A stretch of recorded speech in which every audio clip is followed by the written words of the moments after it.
Eh, UMY ini kan punya tagline nih Prof, yaitu kampus unggul dan Islami. Benar ya Prof? Ya, Jadi seperti apa sih mungkin biar teman-teman mahasiswa baru itu tahu nggak Prof untuk unggul dan Islami seperti apa yang dimaksud oleh UMY itu sendiri Prof?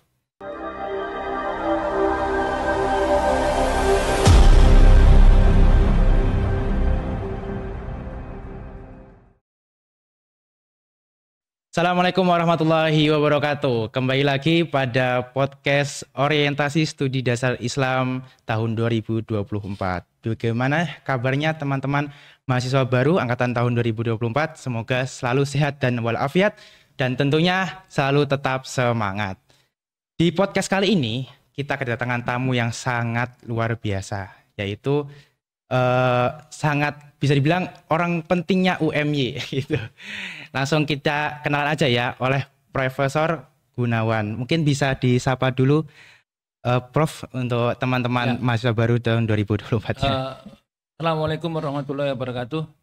Kepada seluruh mahasiswa baru Universitas Muhammadiyah Yogyakarta 2024, salam sehat, salam semangat, dan terus pacu prestasi untuk masa depan. Oke, baik. Terima kasih Prof. Jadi di sini kita akan bincang-bincang santai terkait UMY itu sendiri Prof. Ya. Nah, jadi di UMY ini atau Universitas Muhammadiyah Yogyakarta ini merupakan institusi perkuliahan yang unggul dan Islami yang telah dilengkapi sistem perkuliahan yang berkemajuan dan juga bertaraf internasional. Bener nggih Prof? Ya. Untuk menunjang masa depan bagi mahasiswa, khususnya mahasiswa baru yang sedang mendengarkan podcast ini maupun mahasiswa-mahasiswa lama gitu Prof.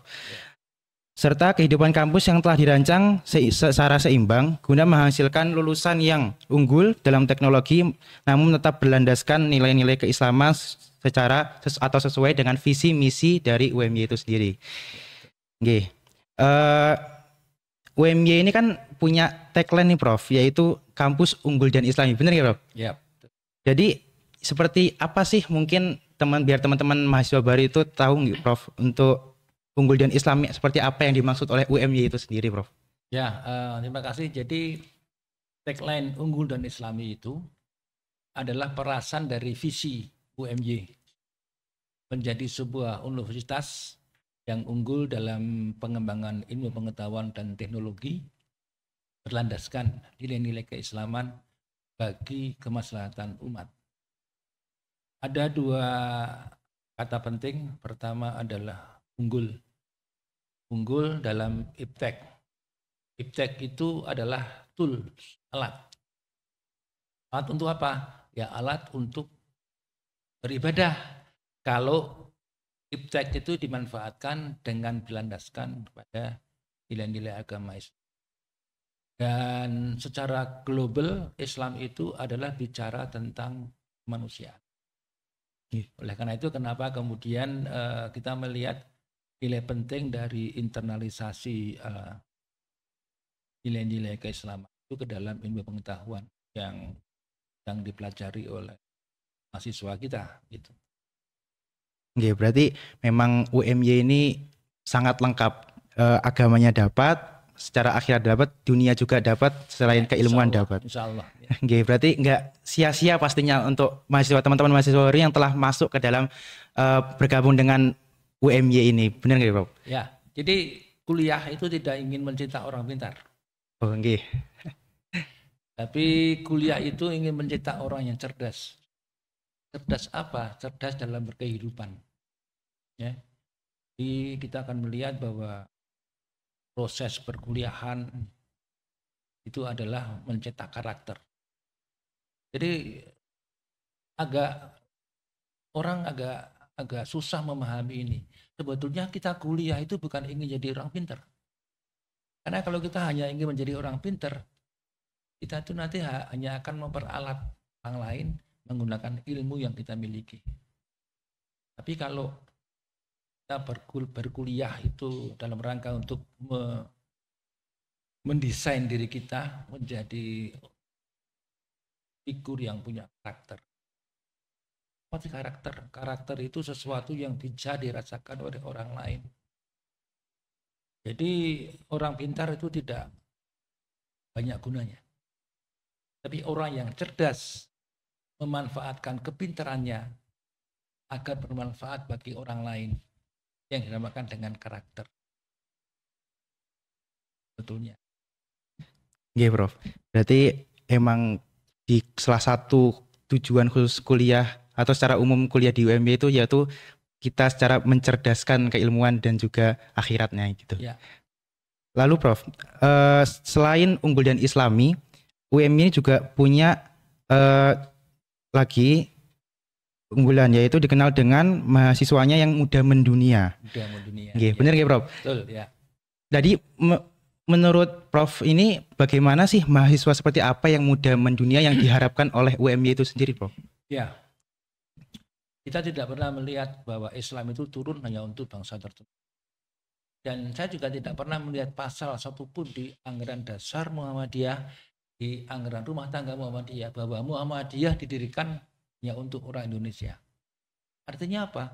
Memang Islam dan kemudian Muhammadiyah sebagai alatnya, organisasinya, itu memang ditujukan untuk manusia dan kemanusiaan, bukan untuk suatu bangsa tertentu. Makanya kita harus selalu berjiwa muda. Jiwa muda itu adalah sebuah spirit yang selalu ingin lebih baik untuk berkemajuan. Namanya muda. Tapi kemudian sifat Islam sendiri, bahkan Muhammadiyah sendiri, gerakannya itu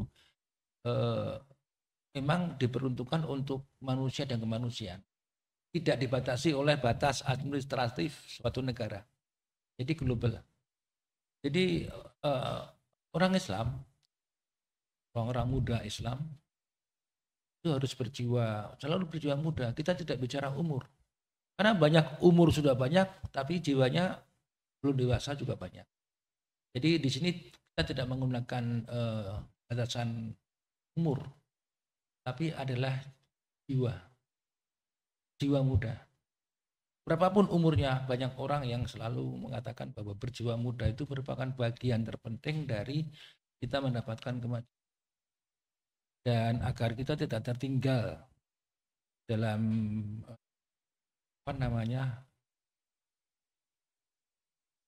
komunitas internasional, maka kita harus bersifat global. Kita tidak lagi berpikir bahwa ruang gerak kita itu hanya di Indonesia. Juga tidak dibatasi oleh batas suatu negara. Ya, mengapa Muhammadiyah cenderung open mind, tidak tertutup, tapi sesuatu itu boleh saja masuk gitu, bebas apapun, idealita, kemudian corak-corak pemikiran. Tapi kan di situ ada diskusi gitu, ada diskusi yang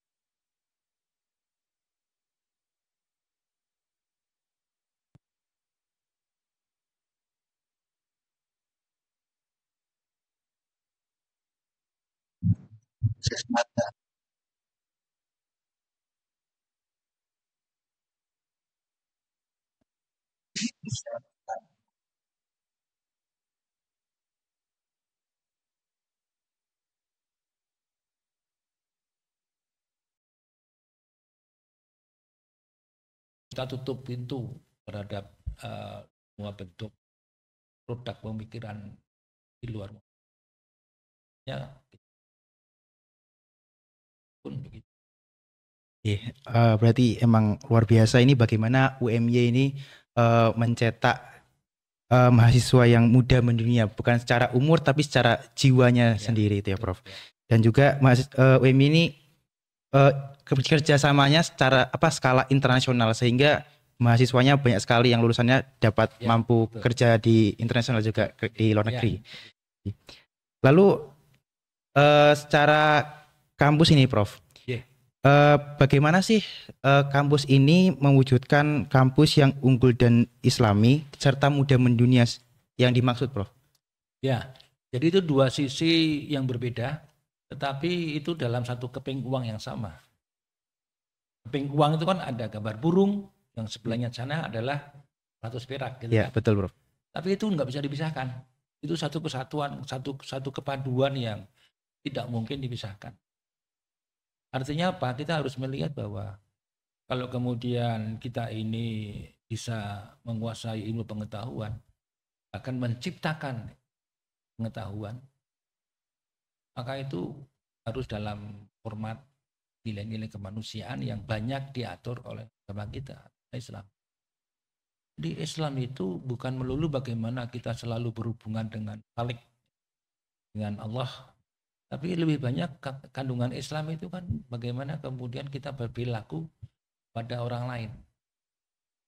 Bahkan ada ustadz yang mengatakan bahwa suatu saat nanti mungkin kemungkinan ya, tapi kita nggak tahu.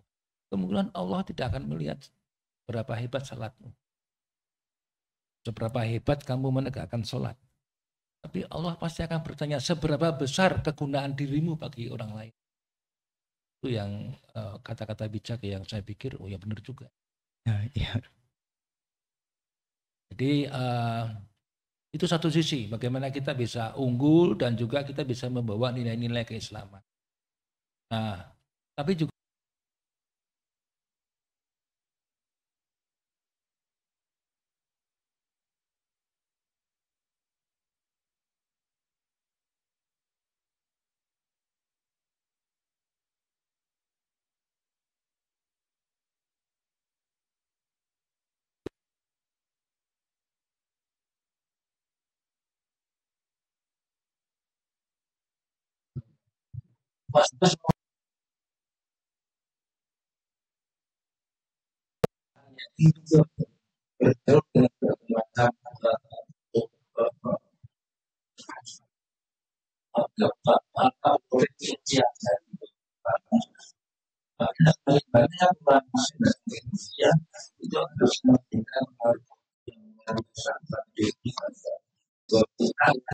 satu hal yang memang setara dengan mereka. Yes. Dan kita menjadi bagian dari pergumulan pola pikir dan kemajuan zaman secara global. Gitu. Oke. Mungkin ini pertanyaan terakhir, Prof. Berarti kan tadi emang UMY ini sangat bahasan sangat wow lah, sangat emang disiapkan untuk mencetak mahasiswa yang unggul dan islami dan juga siap untuk mudah mendunia. Ya. Lalu harapan Prof ini bagaimana? Mungkin sekalian closing statement dan harapan Prof untuk mahasiswa baru tahun 2024 ini, Prof.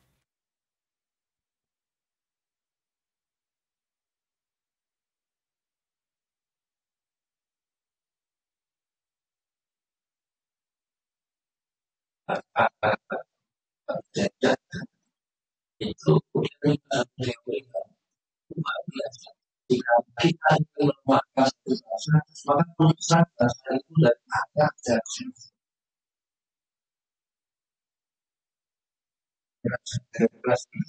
tidak benar jawabannya tidak benar satu maka dia ditulis belum dan sudah menjadi sangat dan bantuan dia itu pulangnya itu masuk dan sebagainya. Nah kalau kita lupa akan dan kita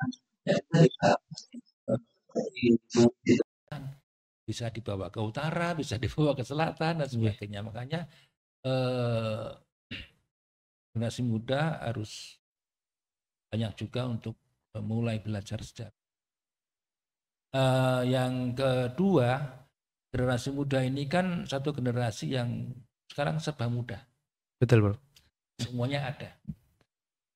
Sehingga mereka selalu punya keinginan untuk bersikap, berpikir secara instan. Tetapi kalau generasi kita itu tidak lupa akar sejarahnya, apapun bentuk dari disruption era itu ya, itu kita tetap berada pada jalur yang benar. Oleh karena itu literasi itu adalah menambah kewacanaan dengan mengambil sumber keilmuan sebanyak mungkin itu contoh kasus.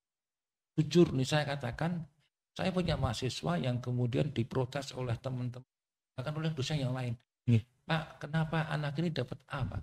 Dan anak ini iya aja jarang. Tapi tanpa sepengetahuan dosen dan teman-temannya, ini selalu searching sumber-sumber keilmuan.